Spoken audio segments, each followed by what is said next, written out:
Hey friends, Chris Crone here, and today we're talking about real estate for beginners.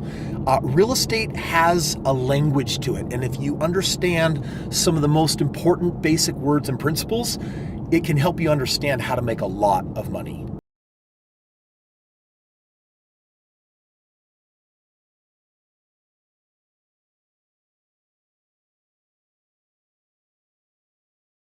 You want to make a lot of money in real estate, and you got to learn some of the basic language. So what I'm going to do today is I'm going to take this daunting vocabulary and I'm going to help you understand some of the basics of it that will help you really get into the whole game of real estate. So what I've got is I've got some different words on the screen, and what I'm going to do here is I'm going to map out what they are and what they mean, and I think that'll be really helpful for you. So first of all, let's start with the most basic word up here. It's a home. Now, I want to be really clear that in real estate, we've got different names for this. When we're buying a piece of real estate, you have a lot of different types. One of them is called a single family home, SFH. And you'll see that abbreviation if you look in the ads. Single family home just basically means this is a regular home that one person is meant to rent. Now, all of a sudden, if it is a home that is split and has two doors, they have a different name for it. It's called a duplex. Okay, and then of course, if you have one home with a single door, but it's connected to a whole bunch of other homes just like it, it's probably called a condo or a townhouse. So for me, I specialize often in this whole game of single family real estate. So SFH, single family homes, right? So that's what we mean by home. Next, I want to talk about the word equity, and I want to talk about the word mortgage, okay? If I want to buy a home, and let's say this home is $150,000 US, then most people don't have $150,000 saved up in the bank. How are young people buying houses? Well, what they'll do is they'll go to a bank, they'll give the bank a little bit of money, and the bank will give them a mortgage. The mortgage is, and another name for that is a note. That's where the bank says, all right, we looked at your job history, we looked at the money you're making, we feel comfortable with you, we're actually going to give you a mortgage, which means we're going to lend the money you don't put up. So let's just say for a moment you put up the typical 3%, 5%, but for easy math today, we'll call it 10%. Let's say you came up with $15,000, then the mortgage would be for the difference. So 150 grand minus this 10% down as in down payment, would be the remaining balance of $135,000. So I put $15,000 of a down payment, and there was a $135,000 mortgage. Now that mortgage is going to come with an interest rate because the bank's going to say, we're not giving you our money for free. You got to pay that back over time plus interest. So the bank says, we're going to do a 6% interest rate. And you're thinking, okay, well, if I'm paying this back over 30 years and I've got that interest rate, they'll do some math and they'll tell you essentially what your payment's going to be.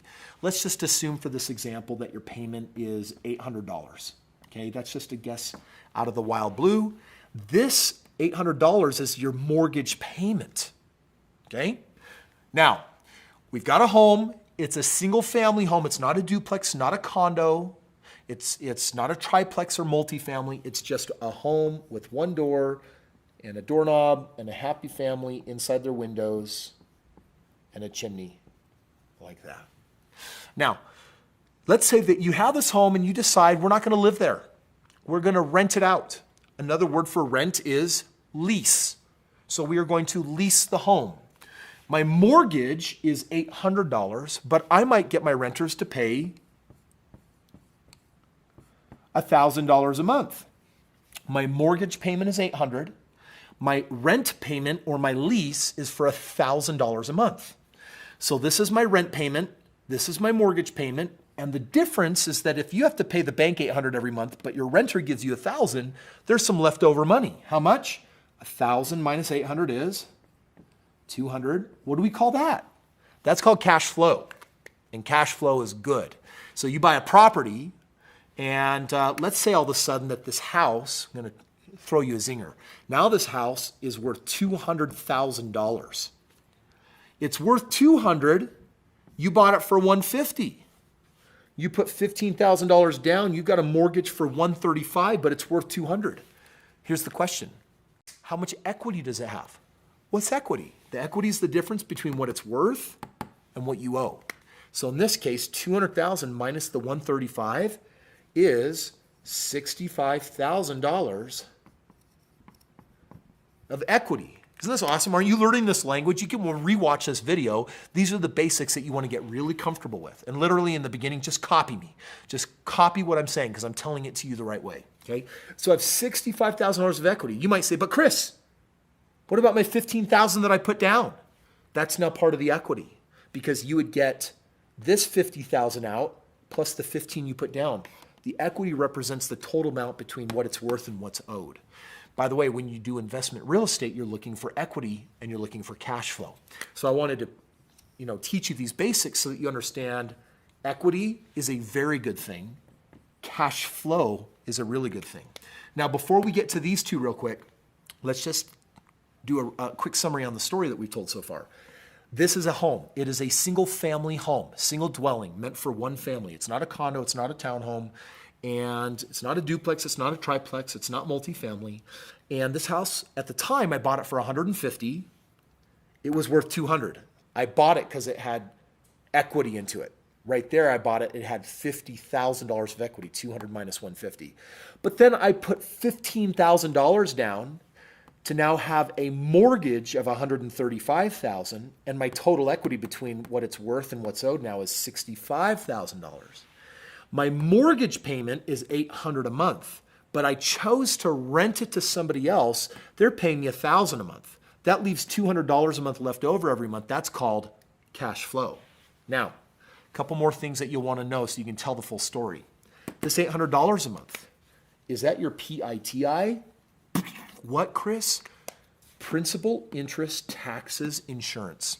A bank will normally wrap all four of these core components into your mortgage payment.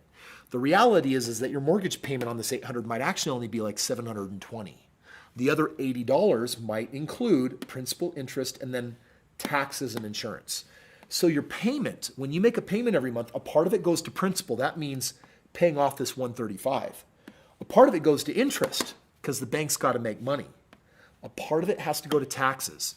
They'll actually say, hey, we need to make sure you pay your taxes because if you don't, then the county will put a lien on this property and that will encumber the property. Encumber means they're going to weigh it down and the bank says that's a threat to us because we only want our loan to be the loan on it.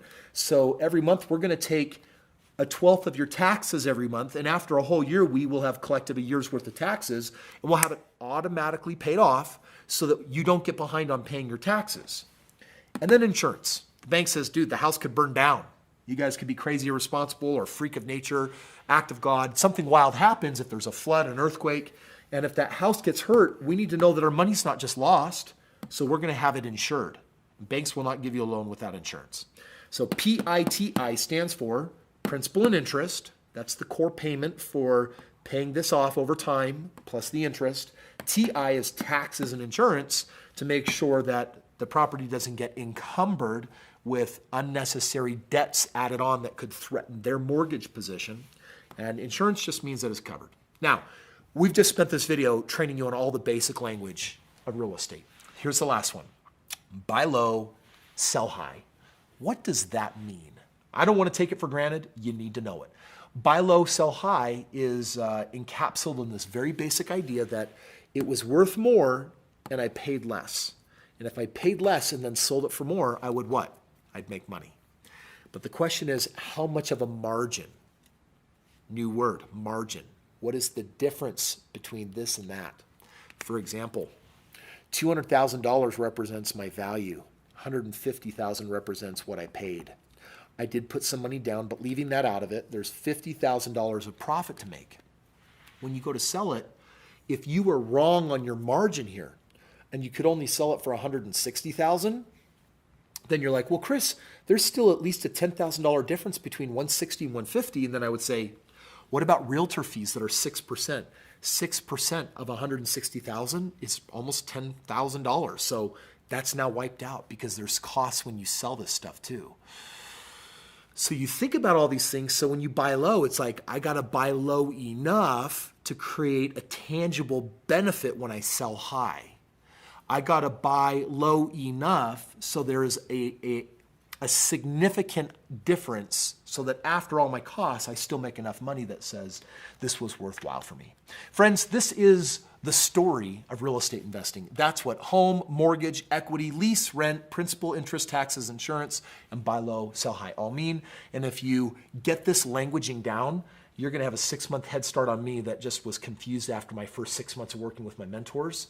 Let's just give you the unfair advantage and get you rocking it out now. Watch this again, practice it, learn it. Hey friends, thank you so much for watching this video. I hope this information was very, very useful for you, helpful for you in learning the basic language of this incredible world of real estate. Listen, it's foreign stuff, but if you learn it, you can do extraordinary things. And it doesn't get a whole lot more complicated than this. There are more advanced terminology, but right here we've covered all the basics. I hope you enjoyed this video. Like it if you did. Please share it with anyone else that's trying to get in the game of real estate. And for you, make sure you're a subscriber. We got a lot more to teach you. We got a lot more to share.